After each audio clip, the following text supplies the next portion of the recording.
Mi vida, por Yeshua de Nazrat. Cartas a mi amada esposa Miriam. Autora María Medina. Voz Salvador Corazón. Capítulo 179. Poncio Pilato.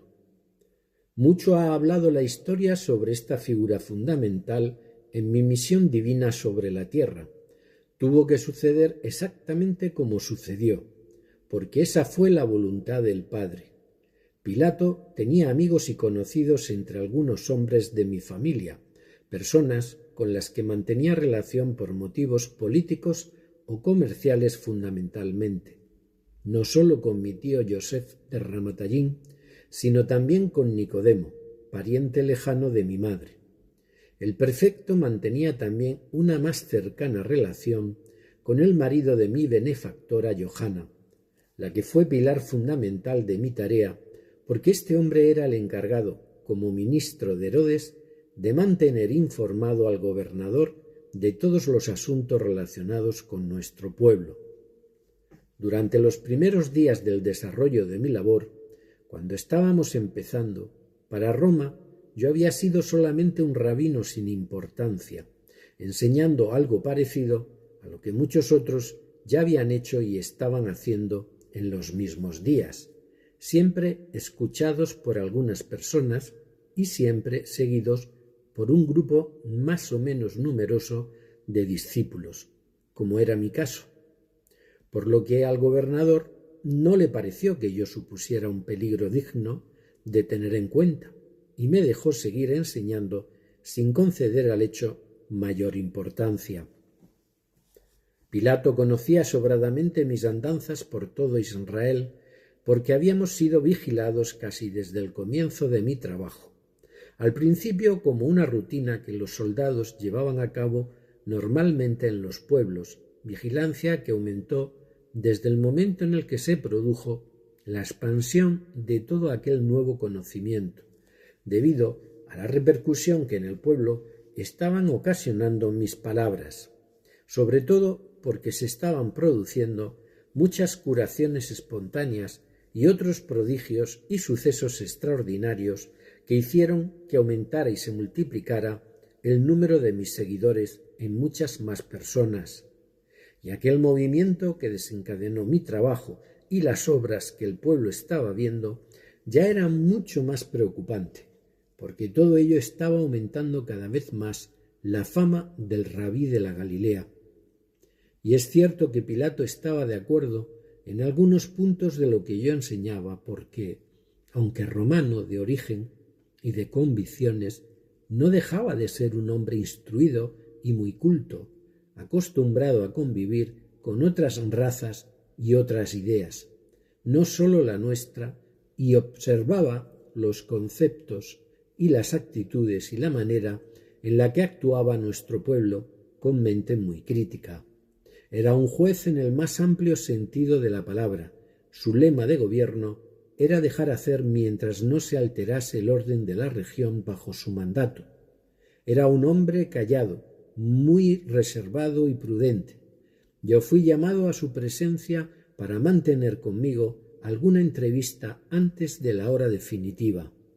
Sentía curiosidad por mis ideas, contrarias al Sanedrín, y como nunca toleró a los saduceos, sino que fue su enemigo y les despreciaba y consideraba corruptos, quiso escucharme personalmente en esas ocasiones para formarse una opinión cierta sobre lo que aquellos hombres le andaban contando sobre mí. Era un hombre inteligente y sabía de sobra el motivo por el que los saduceos querían deshacerse de mí. Conocía bien a esta clase de hombres y le gustó dialogar conmigo. Me tenía simpatía. No pensó que la situación se le pudiera escapar de las manos. No pensó que el Sanedrín dejara caer toda la responsabilidad de mi muerte sobre él. Durante una de las entrevistas que mantuvimos, la última que tuvo lugar entre nosotros, me aconsejó abandonar mis actividades, dejar de hablar en público y dejar de enfrentarme al Sanedrín. Me dijo que si el tiempo pasaba y los ánimos se calmaban, el pueblo dejaría de pensar en mí como un rey salvador. Yo podría abandonar la tierra de Israel y vivir en paz sin ser objeto de las insidias y envidias de saduceos y fariseos. Supo de mi sinceridad a la hora de confirmarle que yo no había alimentado en los hombres la creencia de ser ese nuevo rey, sino todo lo contrario, porque siempre dije abiertamente que mi reino no era de este mundo.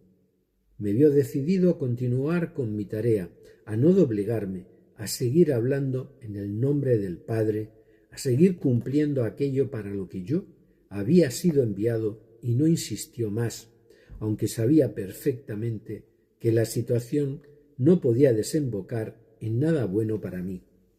Aquella mañana nos quedamos solos en su despacho, sin testigos, y dialogamos de nuevo. Él me quiso convencer de que dejara de provocar a los fariseos.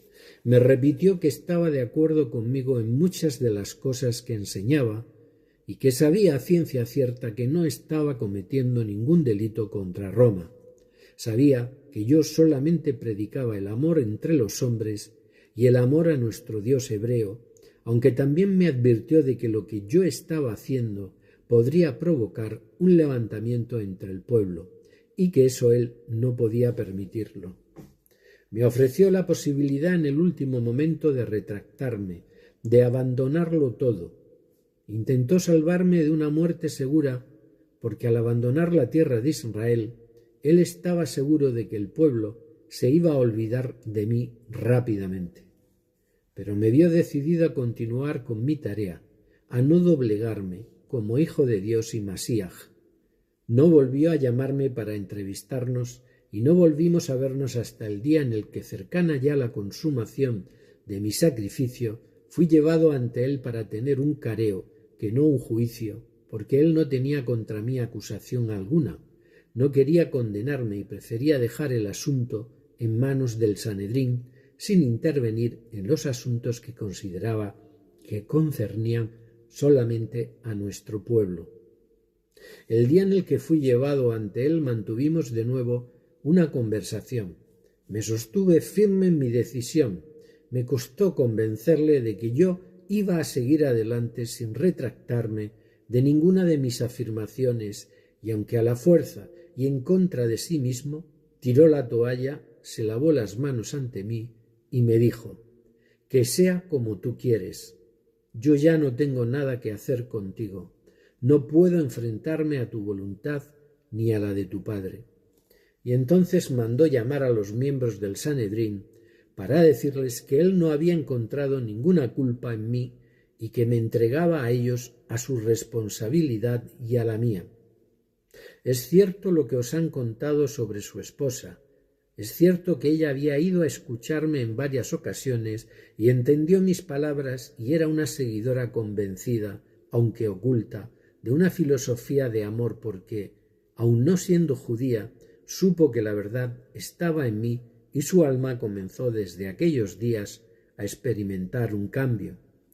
Pilato no actuó por convicción, sino fundamentalmente por miedo, porque sí sabía que de alguna manera tenía que acabar con la posibilidad de un levantamiento que podía haber sido muy fuerte y sangriento, que le podía haber dejado en muy mal lugar ante el emperador al no haber sido capaz de ahogar una revuelta de mayor envergadura.